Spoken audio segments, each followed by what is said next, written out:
Oh my gosh, what's that smell? I mean, your salami leg, their salami leg, his salami leg are Carl's shoes. Oh, nah. It's just James Harden in Game 7s. Harden against Brown. Fend off. Step back. Can't hit the three. Harden on the move. He's been held to just 2 points. The stumble, and it goes right through. I rest my case.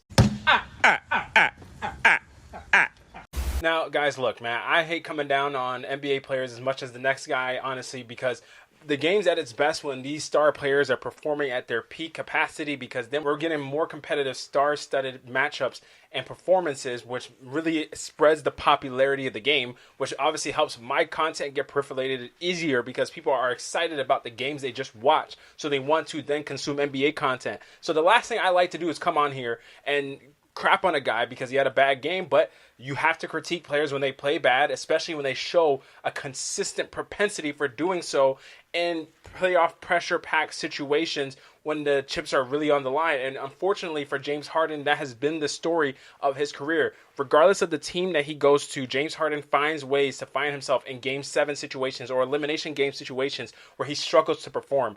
Just in terms of his record in Game 7s, he's 3-4 in those situations, and he's lost on Game 7 with 4 different teams. So at this point, what's the consistent factor amongst all the Game 7s James Harden's played in that and they lose? It's him. Yep. Truth hurts. The fact that you play in 7 of these and you're just not able to pull out them for better or for worse, we always look at James Harden saying that we expected more from him in those situations. In the Game 7 against the Denver Nuggets, and when you evaluate the talent on these two teams, yes, Nikola Jokic is the best player in the series, and that's a big edge to the Nuggets, but when you look at that Game 7, it's not even like Nikola Jokic played all that well, but he did what was expected of him, as well as Jamal Murray and other role players stepped up for the Nuggets.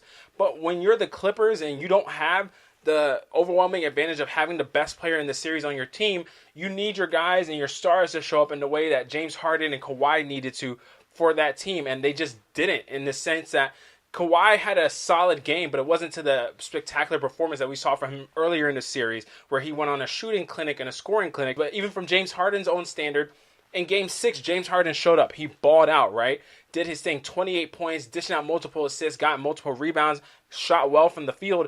And a lot of people even saw that performance in Game 6, which was an elimination game. You look at that and you're sitting here saying, okay, can he carry that to Game 7? That's what you need from him, to carry that Game 6 performance to Game 7 and give the Clippers that lift to go on and win the series. And unfortunately, he didn't have it. I mean, when you look at what James Harden did in Game 7, 7 points. He was distributing the ball very well with 13 assists and 5 rebounds, but he shot 2 of 8 from the field, 1 of 4 from deep, 2 of 2 from the free throw line with 2 turnovers. And as you watch that game, it felt like there was just a lack of aggression there and a lack of urgency from Harden in some respect. Yeah, he was dissecting the Nuggets defense, and the Nuggets defense at times were playing a soft trap on him, somewhat zoning up on him a little bit to try and force him to get rid of that basketball, which Harden was doing.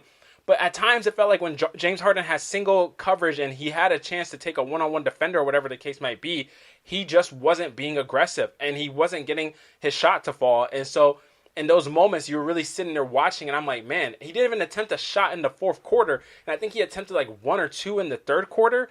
When you're looking at those metrics and an elimination game in a Game 7, you expect your guy to leave it all out there on the floor. And 8 shots in a Game 7 situation, win or go home, that's just not what you want to see from James Harden. And unfortunately for the Clippers, they're in a situation where James Harden does have a player option next season. He can opt in or opt out of that. Likely he'll opt in. That's a $36 million opt-in player option.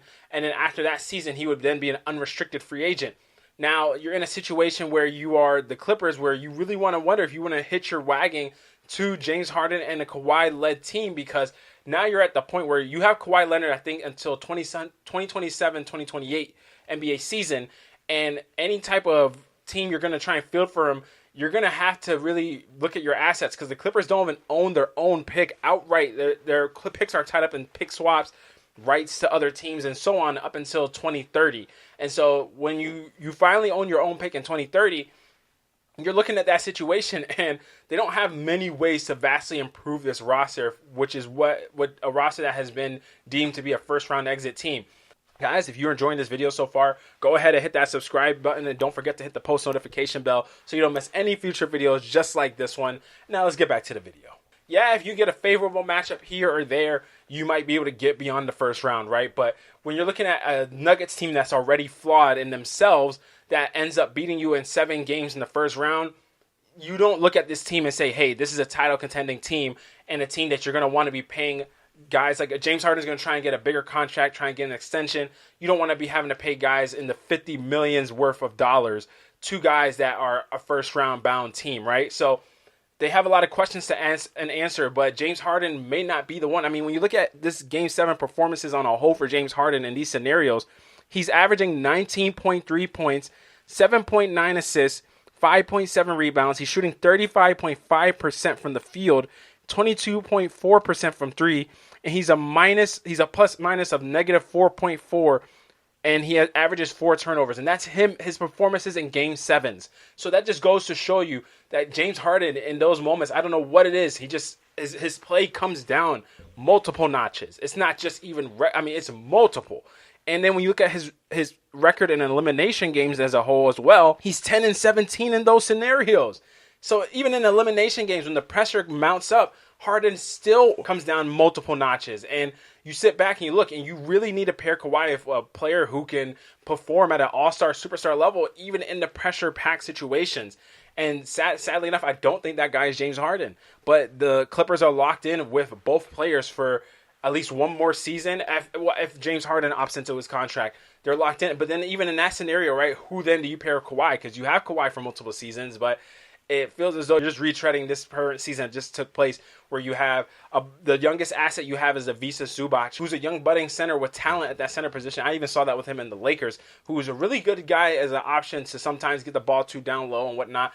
But if that's your third option with him in a mix of Norman Powell to some extent, I don't think, unless you have a really good duo up top in terms of Kawhi, and maybe if they had assets, they could go after trying to get a guy like Giannis, but they don't have any assets because all their assets were traded away to try and get Paul when they got Paul George. And so now they're sitting there with no assets, and they're just really they're just a middle of the rung team, man. I feel for the Clippers. It's sad, but that's the state of affairs when you look at this team, and very few ways for them to really improve. But I think that it's interesting I think just about a few months ago, there was a conversation about James Harden, who's better, him or Dwayne Wade. I think people ran with regular season statistics. A lot of the accolades, like Harden winning an MVP, Wade never won a regular season MVP. But then when you look at Wade's playoff performances, you look at his playoff accolades in terms of a finals MVP, having 3 rings and so on, James Harden definitely is a better regular season. What James Harden's been able to do when you look at his averages amongst the regular season, he's been very impressive, right? But I think legacies are built in the postseason. There's plenty of players who are really good in the regular season that you can mark as a note, but when you get to the postseason, that's where legends are truly made, and those are where the faces of the game build those faces and become Mount Rushmore type of guys. Granted, there's only 4 faces on Mount Rushmore, obviously, but you become iconic, right? When you are a guy that has been known to be able to perform in the postseason and give those performances on the biggest stage. Harden has yet to show he can be that guy, and at the age of 35, hard for me to believe that there's really anything that's going to change from this point on. But let me know you guys' thoughts down in the comment section. I'm really interested to hear what you guys have to think, because I just don't see it. I don't see how the Clippers can. I don't know, man.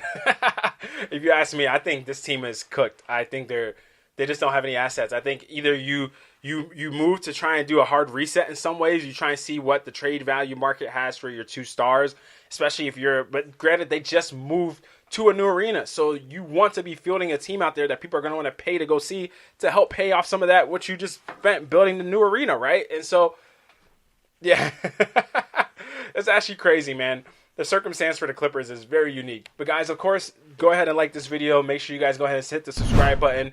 Drop your thoughts down in the comments. And of course, if you guys want to send me any video topics to talk about, go ahead and DM me on Twitter at AbinBrendan or at KBR_sports. And you can also DM me on the KBR Sports Instagram at KBR Sports as well, if you have any thoughts there. But guys, until next time, I'm out.